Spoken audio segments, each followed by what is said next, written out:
जन्म लेते ही बच्चे क्यों रोते हैं? दोस्तों, जब जीव मृत्यु लोक में जन्म लेता है, उस समय उसकी स्मृति शून्य होती है।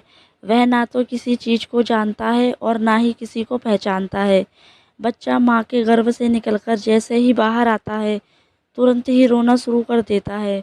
वह ऐसा तकलीफ में करता है या कोई और कारण भी है, जिसे हम समझ नहीं पाते।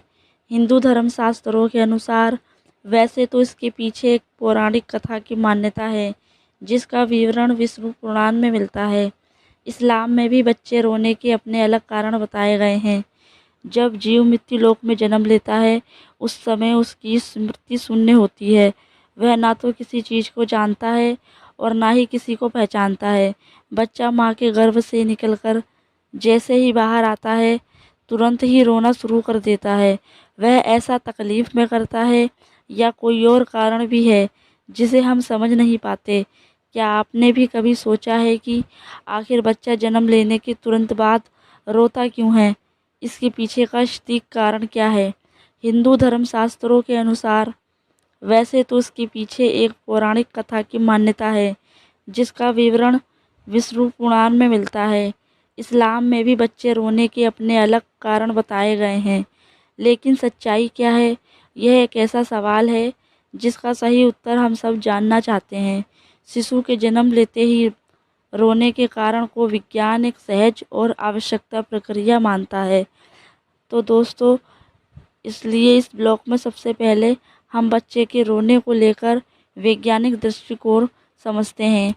फिर हिंदू धर्म शास्त्रों में वर्णित उसे पौराणिक कथा को जानेंगे, जिसका उल्लेख विष्णु पुराण में मिलता है। नमस्कार दोस्तों, स्वागत है आपका हमारे चैनल में। आपसे विनती है, कमेंट बॉक्स में जय श्री कृष्ण लिखकर परमात्मा को अपना आभार व्यक्त कीजिए। दोस्तों, जीवन की प्रक्रिया पुरुष और स्त्री के समागम के साथ शुरू होती है, जिसके फलस्वरूप जीव को एक नए शरीर के रूप में स्त्री के गर्भ में स्थान मिलता है। जब तक बच्चा माता के गर्भ में रहता है, तब तक वह सांसारिक दुनिया के अनजान होता है। माता के गर्भ में वह जीवित तो होता है, परंतु वह सांस नहीं लेता। उसके शरीर को खाना पीना इत्यादि माँ से जुड़ी गर्भनाल से प्राप्त होता रहता है। बच्चे के फेफड़े तो बन जाते हैं, लेकिन वह प्रयोग में नहीं रहते। बच्चा माँ के गर्भ में एक पतली झिल्ली के अंदर बंद होता है, जिसमें तरल पदार्थ भरा होता है। इस तरल पदार्थ को वैज्ञानिक फ्लूइड बोलते हैं।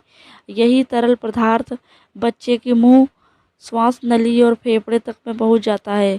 लेकिन जब तक बच्चा माँ के गर्भ में रहता है, तब तक इस तरल पदार्थ से बच्चे को कोई कष्ट नहीं होता, बल्कि इसी तरल पदार्थ की वजह से वह माँ के गर्भ में सुरक्षित रहता है। प्रसव की क्रिया माँ और बच्चे दोनों के लिए कष्टदायक होती है। बच्चा बहुत सक्रिय मार्ग से निकलकर दुनिया में आता है। जिस क्षण बच्चा माँ के गर्भ से बाहर निकलकर इस संसार में आता है, उसके आसपास का परिवेश बदल जाता है। अब शिशु को जीवित रहने के लिए श्वास की ज़रूरत होती है।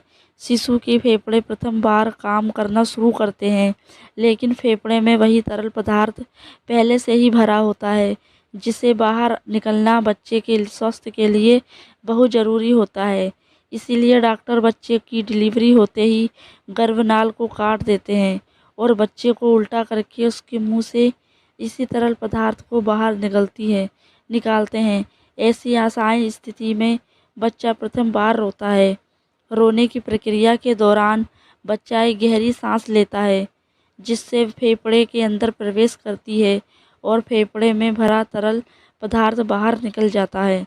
इसलिए बच्चे का प्रथम बार रोना बच्चे के स्वस्थ होने का संकेत होता है। अगर बच्चा स्वयं से नहीं रोता, तो डॉक्टर बच्चे की पीठ पर हल्के हाथ से थपकी लगाकर उसे रुलाने का प्रयास करते हैं, जिससे फेफड़े में हवा जा सके और तरल पदार्थ बाहर आ सके। बच्चे के दिमाग को सही ढंग से काम करने के लिए एवं बच्चे के शरीर को सुचारू रूप से कार्य करने के लिए ऑक्सीजन की ज़रूरत होती है। जिन बच्चों के फेफड़े से तरल पदार्थ नहीं निकल पाता, उनके फेफड़े में पर्याप्त हवा नहीं पहुंच पाती। ऐसा होना बच्चे के जीवन के लिए खतरा होता है और दिमाग को पर्याप्त ऑक्सीजन न मिल पाने से मिल पाने के कारण उन्हें किसी प्रकार की मानसिक बीमारी भी हो सकती है। तो दोस्तों, ये बातें थी विज्ञान की। अब जानते हैं पैदा होते ही बच्चे के रोने के कारण। लेकर धर्म गाँव में क्या लिखा है। शिशु जब प्रथम बार रोता है तो उसके रोने का स्वर कुछ इस प्रकार सुनाई देता है, जैसे वह पूछ रहा हो, मैं कहाँ हूँ।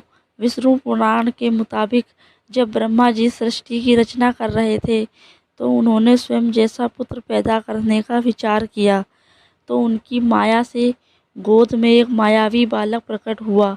यह बालक रोते हुए ब्रह्मा जी की गोद में उथल-पुथल करने लगा।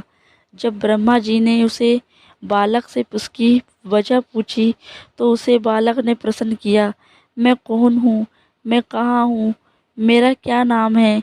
इस पर ब्रह्मा जी कहते हैं कि पैदा होते ही तुमने रोना शुरू कर दिया, इसलिए मैं आज से तुम्हारा नाम रुद्र रखता हूँ। ऐसी मान्यता है कि इस बच्चे के जन्म से पहले किसी बच्चे ने रोना शुरू नहीं किया था। ऐसी पौराणिक मान्यता है कि तभी से बच्चे के बाद बाकी बच्चों में भी रोने का नियम बन गया। जबकि इस्लाम धर्म में यह मान्यता है कि बच्चे के जन्म लेते ही शैतान उसके आसपास आता है। शैतान के छूते ही बच्चा ज़ोर-ज़ोर से रोने लगता है। इसलिए ऐसी मान्यता है कि जब बच्चे की पैदाइश हो जाए तो फ़ौरन उसके दाएं कान में जान, बाएं कान में इमामत पढ़नी चाहिए, ताकि बच्चा शैतान के डर से महफूज अल्लाह की पनाह में रहे और पैदा होते ही अपने परवरदिगार का नाम सुन ले। क्या आपको बच्चे के रोने का कारण पहले से ही पता था? तो कमेंट बॉक्स में ज़रूर बताएं। अगर आपको यह स्टोरी पसंद आई हो तो प्लीज़ हमारे चैनल को शेयर ज़रूर कीजिएगा और चैनल को लाइक करना और सब्सक्राइब करना ना भूलें। धन्यवाद।